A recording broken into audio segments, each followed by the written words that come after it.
여러분 안녕하세요. 철박통 인문학 크리에이터입니다. 총 27장으로 구성된 어린 왕자입니다. 이제 우리는 16장까지 도달했습니다. 16장은 7번째 별, 지구에 관한 이야기입니다. 맛있게 낭독해 보겠습니다. 7번째 별은 그러니까 지구였다. 지구는 시시한 별이 아니다. 거기에는 임금이 111명, 흑인 임금을 포함해서요.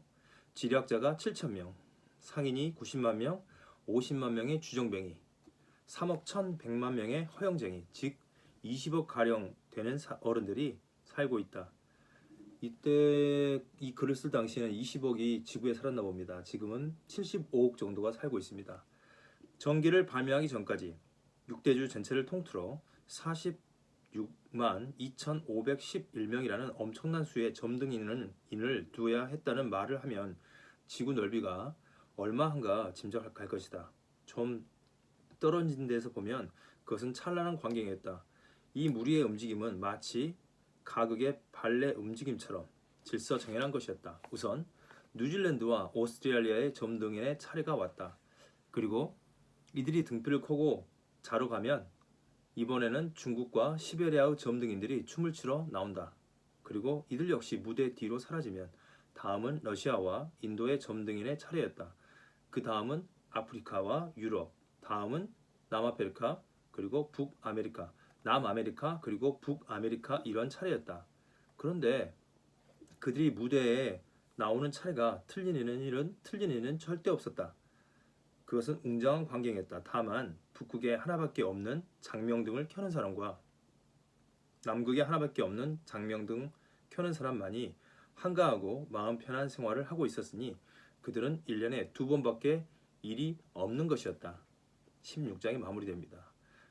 다음은 17장입니다. 지구에 대해서 이야기하고 지구에서 뱀을 만나는 이야기입니다. 17장입니다. 재치를 부리려고 하면 좀 거짓말을 하게 되는 수가 있다. 내가 말한 점등인들 이야기는 아주 정직한 것은 아니다. 잘 모르는 사람들에게는 지구에 대해서 틀린 생각을 가지게 할 염려도 있다. 사람들은 지구 위에 아주 작은 부분밖에 차지하지 못하고 있다. 땅에 사는 20억 명이 무슨 집회 때처럼 좀 바싹 다가선다면 길이 20마일의 넓은 20마일이 되는 광장에 넉넉히 들어갈 수 있을 것이다. 전 인류를 태평양의 아주 조그만한 섬 안에 몰아넣을 수 있을 것이다. 어른들은 물론 이 말을 믿지 않을 것이다. 그들은 자기네들이 자리를 훨씬 더 많이 잡고 있는 줄로 생각하며 자기들이 바오밥 나무같이 중요한 줄로 알고 있다. 그러니까 그분들을 보고 계산을 해보라고 할 일이다. 그분들은 숫자를 몹시 좋아하니까 이렇게 하면 만족할 것이다. 그러나 그대는 이 문제를 푸느라고 시간을 잃지 마라. 필요 없다. 내 말을 믿으면 된다. 어린 왕자는 지구에 이르자 아무도 만날 수 없는 것이 참으로 이상스럽게 생각되었다. 그래서 지구가 아닌 다른 별을 찾아온 것이 아닌가 하는 생각이 드는 참이었는데 모래에 달빛 같은 무슨 고리가 움직였다. 안녕? 어린 왕자가 말했다. 안녕? 뱀이 대답했다. 내가 떨어진 데가 무슨 별이야? 어린 왕자가 물었다. 지구다. 아프리카야. 뱀이 대답했다. 뱀의 대답이었다. 아 그래? 지구엔 사람이 살고 있지 않니? 20억이 살고 있다는데. 여기는 사막이야. 사막에는 사람이 없어. 그렇지만 지구는 크단다. 뱀이 대답했다. 어린 왕자는 돌 위에 앉아 하늘을 쳐다보며 말했다. 별들은 사람이 언제고 제 별을 찾아낼 수 있을 것이라고 믿고 저렇게 빛나는 걸까? 내 별을 봐라. 바로 우리 머리 위에 있어. 하지만 멀기도 하지. 예쁜 별이로구나. 그런데 넌 여기 뭐 하러 왔니? 뱀이 말했다. 난 어떤 꽃하고 말썽이 생겼단다. 어린 왕자가 대답했다. 그래. 그러고 나서 그들은 입을 다물었다. 사람들은 어딨니? 사막에선 좀 외로운데. 이윽고 어린 왕자가 다시 입을 열었다. 사람들 집에 있어도 외로울 거야. 뱀이 대답했다. 넌 참 이상한 진습이다. 손가락같이 가느다란 것이 어린 왕자는 마침내 이렇게 말했다. 하지만 나는 임금의 손가락보다 더 무섭단다. 어린 왕자는 빙그레 웃었다. 그렇게 무섭지도 않은데?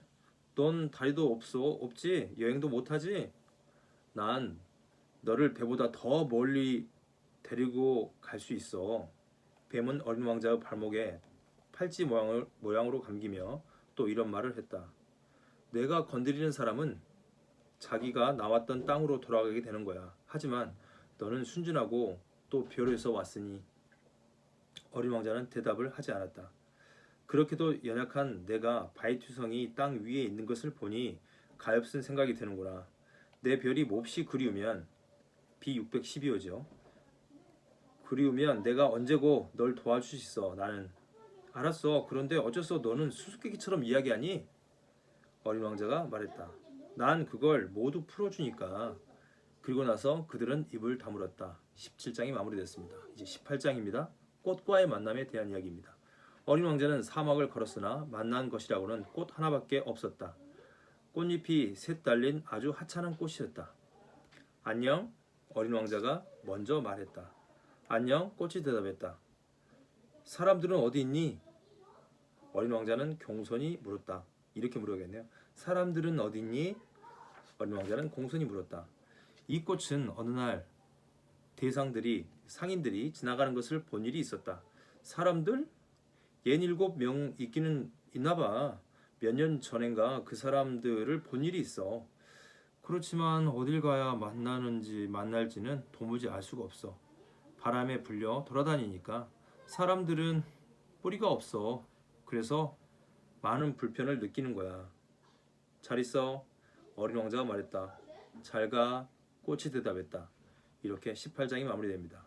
19장은 다음 시간에 낭독하겠습니다. 철박통일문화 크리에이터였습니다. 감사합니다.